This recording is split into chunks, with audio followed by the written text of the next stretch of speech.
که چیرې تاسو غواړئ چې د نړۍ د هرې ژبې له ویونکي سره د هغوی په خپله ژبه باندې خبرې وکړئ، که په انګلیسي، اردو، هندي، فارسي هره ژبه کې تاسو وغواړئ خبرې وکړئ او میسیجونه ورسره وکړئ. بس نننۍ ویډیو ستاسو لپاره ده او نن به ستاسو دغه ټوله طریقه در وښیم چې دغه څنګه فعالیږي دغه اپلیکیشن او برنامه، او تاسو په څه ډول له نورو کسانو سره د هغوی په خپله ژبه کې خبرې کولی شئ.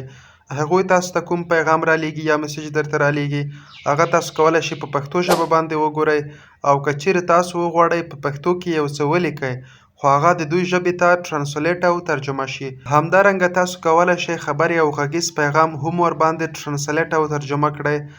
دې ته ورته نوره که مثلا عکس وي هغه هم تاسو کولی شئ د دې په واسطه ټرانسلیټ او ترجمه کړئ.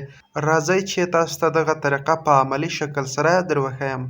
د دغه طریقې د فعالولو لپاره به لومړی تاسو راشئ پلی سټور ته او دلته به د سرچ بار په برخه کې تاسو ورته ولیکئ چې سویفټ ټرانسلیټ. کله هم چې تاسو دغه اپلیکیشن نوم ولیکئ په سر کې چې دغه کوم اپلیکیشن تاسو ته راوړي دغه سویفټ گرین اینډ چپ ټرانسلیټر دغه به تاسو په دغه ځای کې انسټال کړئ. ما الریډي انسټال کړی دی. اوس راځم چې د دغه سیټینګ په خپل موبایل کې فعال کړم. په لومړي سر کې به تاسو راشئ دغه سټارټ فری باندې به تاسو کلیک وکړئ. کله هم چې تاسو په دغه آپشن باندې کلیک وکړ بیا به راشئ دغه سټارټ ټرانسلیټر باندې به کلیک وکړئ او بیا به د اوپن سیټینګ برخې ته تاسو په مستقیم ډول سره بوزي. دلته به بیا تاسو راشئ په دغه ځای کې دغه انسټالډ سرویسز باندې به تاسو کلیک وکړئ او په دې کې دغه د سویفټ ټرانسلیټ کوم آپشن چې دغه غیر فعال دی له دې ځای څخه به تاسو فعال کړئ او دغه به الاو کړئ او بعد له هغې تاسو کولی شئ چې دغه د واتساپ لپاره هم استعمال کړئ. بیا به سټارټ ټرانسلیټ باندې کلیک وکړئ او تاسو به په دغه ځای کې ژبه هم ورته انتخاب کړئ. مثلا په دغه ځای کې انګلیسي ژبه انتخاب شوې ده او دغلته مونږ د پښتو ژبه ورته انتخابوو. تاسو چې هره ژبه وغواړئ انتخابولی شئ. دغلته مې پښتو ژبه ورته انتخاب کړه.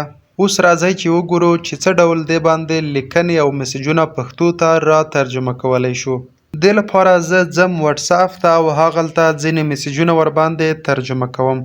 مثلا زه راځم دغه یو ګروپ را خلاصوم او په دې کې دغه کوم میسیج چې په پښتو کې دی زه غواړم دغه انګلیسي ته ترجمه کړم او هغه میسیج چې تاسو غواړئ یوې بلې ژبې ته یې ترجمه کړئ په هغه باندې به یې دغسې ونیسئ. تاسو ته ښکاري چې دغه میسیج یې موږ ته انګلیسي ژبې ته ترجمه کړ. همدارنګه مثلا دغه میسیج هم تاسو کتلی شئ چې دغه میسیج یې په ډېر کم وخت کې ترجمه کړ.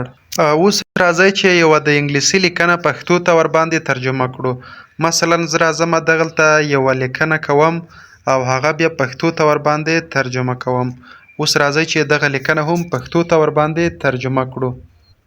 دغه لیکنه تاسو ته ښکاري په انګلیسي ده خو موږ غواړو دا پښتو ته د همدې اپلیکیشن په ذریعې سره واړوو. خو په دې کې به تاسو بیا یو کار کوئ، صرف به راځئ په دغه آپشن باندې به کلیک کوئ تر څو دغه ژبې چې دي دغه سویچ شي. اوس راځو دا لیکنه ورباندې ترجمه کوو. دغه د ضربین کوم آپشن چې دی تاسو ته ښکاري چې کله هم دغه ورباندې ونیسئ نو هغه ټوله لیکنه چې ده پښتو ته اړوي. مثلا لیکلي دي چې د انګلیسي ژبې زده کړه د کوچنیو او دوامداره ګامونو سفر دی. همدارنګه هر څه باندې چې تاسو دغه د ضربین یا د سرچ آپشن راکش کړئ نو هغه تاسو ته پښتو ته اړوي. همدارنګه تاسو کولی شئ په دې کې نورې ژبې هم انتخاب کړئ. مثلا په دغه ځای کې تاسو کولی شئ هندي ژبه انتخاب کړئ، عربي ژبه، هره ژبه چې تاسو وغواړئ پکې انتخابولی شئ. نو دغه وه زمونږ د نن ورځې ویډیو.